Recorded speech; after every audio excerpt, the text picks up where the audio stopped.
Tu es là parce que tu n'en peux plus. Trop, c'est trop. Ça va bien faire semblant d'avoir un appel téléphonique quand on te demande ce que tu penses de l'affaire Alstom. Il faut te sortir les doigts du... On peut pas continuer comme ça. Te laisser penser qu'Alstom était un vendeur d'aspirateurs? Non. Non. Non. Le groupe Alstom... Oh là là là.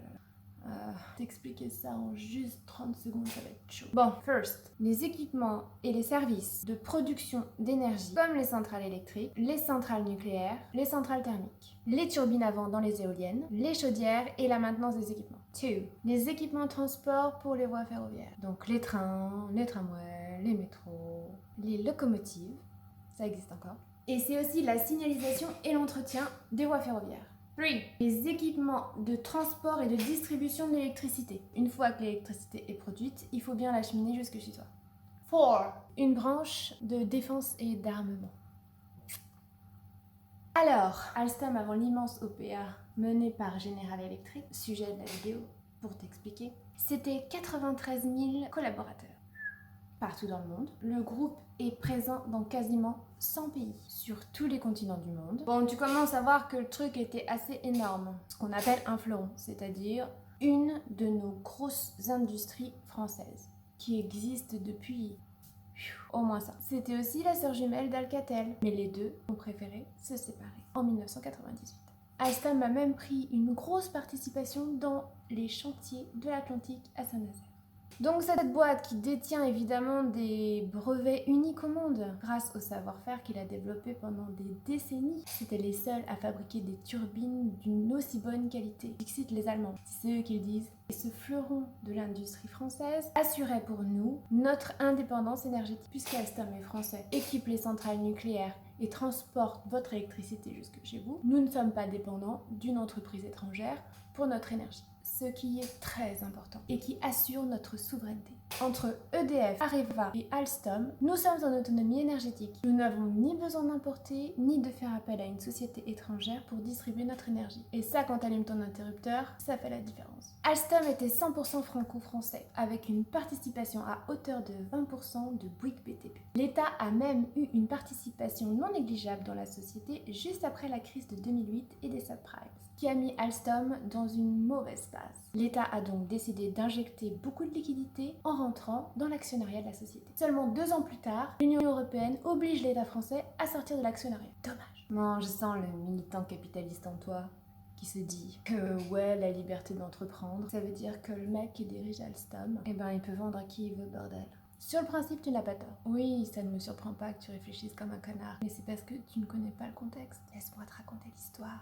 Alors contexte, on branche ses neurones en 5G et on se concentre. Tout ce que tu as entendu sur Snowden, c'est la vérité. Les États-Unis ont cette immense force de frappe d'avoir réussi à imposer leur propre loi nationale au monde entier. Comment c'est possible? Le Patriot Act. Grâce à ce Patriot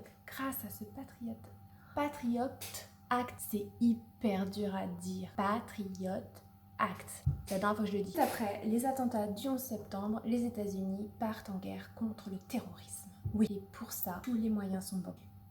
Donc ces écoutes et ces surveillances internationales sous couvert de lutte contre le terrorisme vont changer beaucoup de choses. Alors écoute bien parce que c'est assez drôle. Dès lors que tu passes par un serveur qui se trouve sur le territoire américain, c'est-à-dire à peu près tout le temps maintenant, entre le drive de Gmail, Amazon...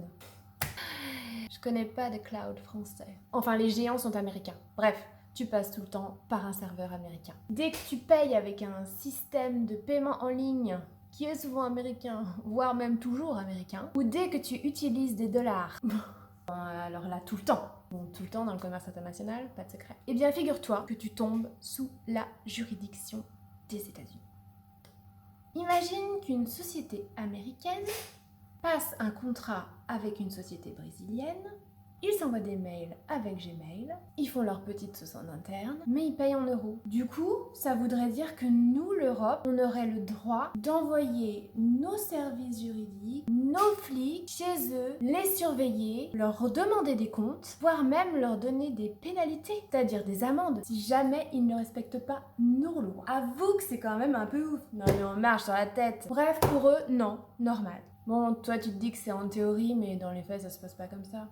Je crois pas, non. T'as entendu parler des milliards de dollars que la Société Générale et BNP ont dû payer au gouvernement américain parce qu'ils auraient fait des opérations avec des pays qui sont sous embargo américain. Et ça leur a pas plu. Et du coup, amende. Oui, parce qu'ils ont payé $1.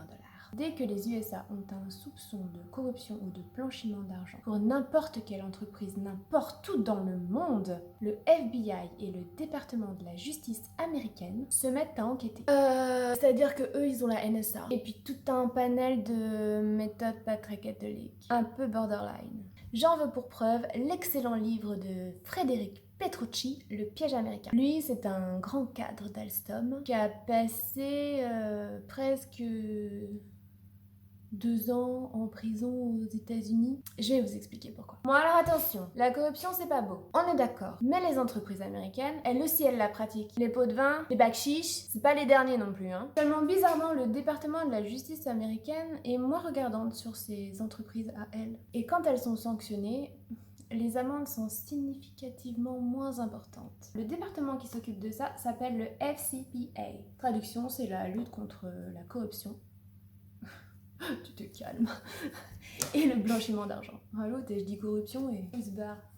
Ce FCPA, remarquez l'accent impeccable. Et donc, épaulé, vous l'aurez compris, du FBI, de la NSA et du département de la justice américaine.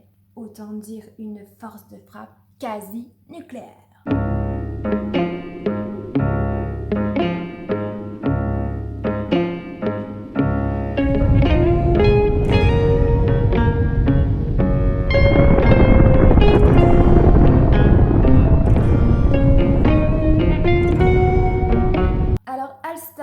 Vous l'aurez compris, c'est pas la petite PME de quartier. C'est la grosse boîte internationale qui gère des chantiers absolument gigantesques qui se chiffrent en milliards de dollars. Et comme toutes les entreprises internationales de cette envergure, elles pratiquent le recours aux consultants. Bon, c'est pas le consultant de chez Pôle emploi. Hein. J'explique. Alstom veut décrocher un appel d'offres en Indonésie pour équiper le pays de 3 centrales nucléaires. Pour être sûre que le contrat lui tombe dans la poche, elle a recours à un consultant qui a le bras long et un réseau tentaculaire et qui est si possible le demi-frère du cousin de la femme, du beau-frère, de la tante, du cousin, du président de la commission énergétique d'Indonésie. Ce même président qui devra choisir quelle entreprise équipera son pays de centrales nucléaires. Est-ce que vous commencez à comprendre? Vous voyez le rapport?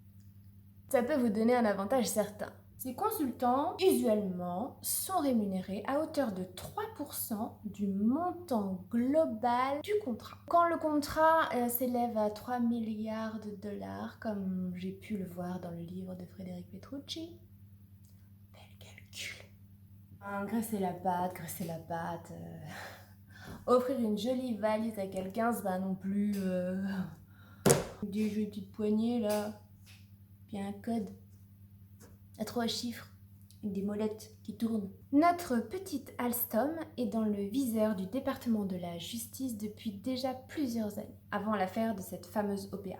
Mais son PDG, en la personne de Patrice Cron, lui, il s'en bat. Il balade un peu le FBI pendant plusieurs mois. Ouais, ok, je vais passer vous voir, on va trouver un arrangement. Mais que nenni! Parce que dans la plupart des cas comme ça, quand le département de justice américaine a une entreprise dans le collimateur, la plupart des sociétés préfèrent payer de lourdes amendes plutôt que d'aller jusqu'au procès. Ce qui est assez comique, c'est que une entreprise française, par exemple la Société Générale, qui a été épinglée par le département de la justice américaine pour soi-disant blanchiment d'argent, bref, on a compris que c'était pas ça, eh bien cette Société Générale ne paye pas l'amende au gouvernement français,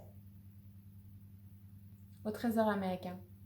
Donc notre PDG d'Alstom balade le FBI et le département de la justice. Seulement là, ça commence à faire un petit peu long et le FBI perd patience. Et c'est là que l'on rentre dans le vif du sujet avec le livre de Frédéric Petrucci, Le piège américain. Ce cadre d'Alstom va aux États-Unis au moment où Patrice Cron n'arrête pas d'envoyer chier le FBI. Ce cadre, nous l'appellerons Fredo, met le pied à l'aéroport et là, comité d'accueil. Le gars direct menotté au poignet, menotté au mollet.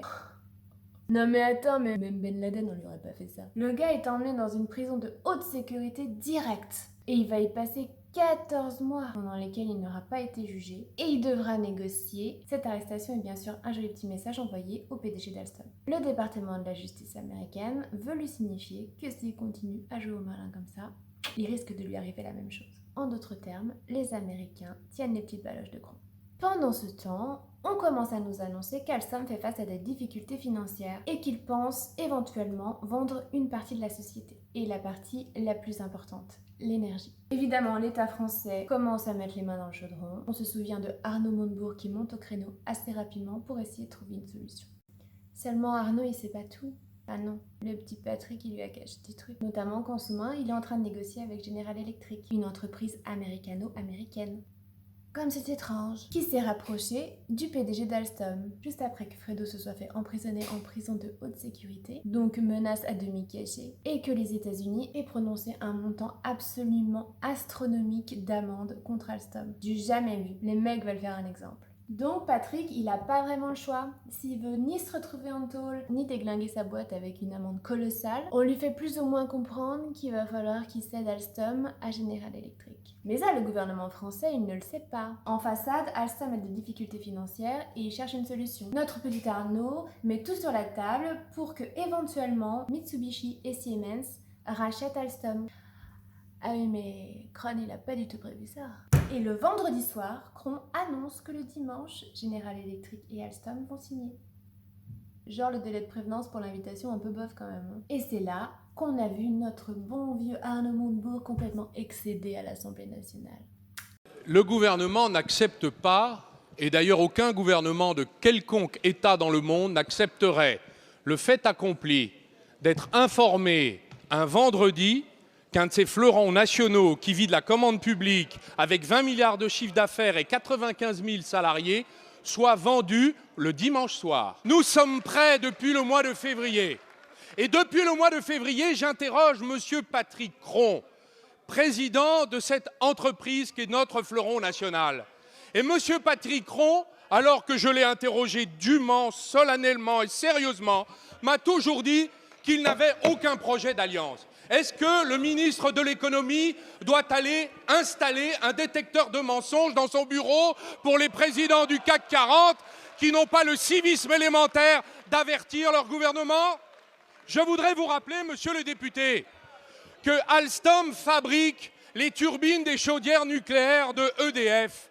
Ça fait longtemps que les Américains avaient envie de mettre un petit peu la France à genoux. L'indépendance énergétique, ça les emmerdait un peu. Du coup, acheter Alstom, c'est acheter l'indépendance énergétique de la France. Et ça va leur permettre de nous foutre un petit coup de pression quand on aura décidé qu'on n'est pas trop d'accord avec eux. Mais que finalement on le sera quand même parce qu'on n'aura pas le choix. Oui, parce que comprenez bien, si demain on se fâche avec Donald et qu'en même temps on a besoin de commander des turbines pour nos centrales nucléaires qui nous alimentent en électricité, 60% de notre électricité, me semble-t-il à vérifier, est générée par les centrales nucléaires. Et si on n'a pas les turbines dans les centrales nucléaires, ça marche beaucoup moins bien. Donc ils ont plus ou moins une pression sur nous. Enfin, quand je dis plus ou moins, c'est ironique, c'est plutôt plus que moi. Idem, si demain on a envie d'équiper un navire russe, de lui livrer un navire, et que les Américains sont pas d'accord. Le problème, c'est que les turbines à l'intérieur des navires, c'était Alstom qui les faisait, et ils avaient le brevet. Là, le brevet est parti aux États-Unis. Oh, c'est compliqué tout ça! Et attendez, il y a un truc encore plus ouf! Alstom, c'était aussi une petite société. Enfin, quand je dis petite, en effectif. Figurez-vous qu'ils avaient créé une boîte qui surveillait la position des satellites internationaux. C'est-à-dire qu'ils étaient capables d'identifier où étaient les satellites russes, où étaient les satellites américains, chinois, etc., etc. Ça permettait de savoir qui regardait quoi et de faire plonger les sous-marins à Brest quand les satellites avaient les yeux tournés ailleurs. Ouais, sauf que là... c'est chez les ricains maintenant. Au niveau de l'indépendance militaire, est-ce qu'on est bon? Ah, je crois pas, non. Tout ça pour vous dire que l'entreprise Alstom qui part... Alors là, ce sont les Américains, mais ça aurait pu être n'importe quel autre pays. C'est quand même un problème. Et que le gouvernement n'a rien fait, bon, sauf Arnaud, je vous l'accorde, pour retenir la société en France. À commencer par ce bon vieux Macron. Alors Sarko avait sauvé Alstom en 2008 après la crise de sa prime. Il avait injecté beaucoup de liquidités pour sauver la boîte et quelques années plus tard, François... il a déconné. faut retenir de cette histoire, c'est quand même que l'extraterritorialité des lois américaines, ça devrait plus t'empêcher de dormir que le Covid. L'OPA de General Electric sur Alstom n'est pas le premier coup des Américains.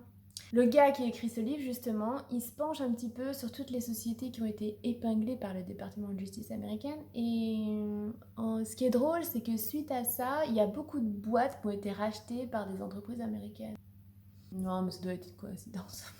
Je vois pas les Américains faire ça quand même. Ah non. Pays de la justice. De Superman. Alors je répète, la corruption c'est mal, mais là ça ressemble quand même à de l'ingérence. Je ne vais pas vous laisser partir sans vous donner des nouvelles de ce bon vieux Patrick Cron. Vous savez, le PDG d'Alstom, qui a bradé un des fleurons de l'industrie française aux Américains. Tout d'abord, je recommence. Tout d'abord, le mec est parti avec un bonus de 4 millions d'euros pour le féliciter de l'opéra. Il avait bien bossé le gars. Avec une retraite plancher à 10 millions. Pas mal. Pas mal. Pas mal. En 2014, il était administrateur chez Sanofi. Et en 2016, tenez-vous bien, il prend la tête d'un fonds d'investissement qui s'appelle Truffle. C'est beau. Il avait quand même été décoré de la Légion d'honneur. Bon, avant l'OPA, ok, mais... Je crois que si Arnaud Montebourg avait pu lui arracher avec les dents, il l'aurait fait. Le coquin. Bon, évidemment, vous expliquer une OPA aussi compliquée, c'est vraiment chaud de le faire en quelques minutes. En revanche, vraiment, je vous conseille le livre de Frédéric Petrucci, Le piège américain. Je vous mets tous les détails en barre d'infos. Si la vidéo t'a plu, tu peux liker. Si t'attends, tu peux t'abonner ou commenter. A très bientôt pour une nouvelle vidéo qui stimule votre tachycardie.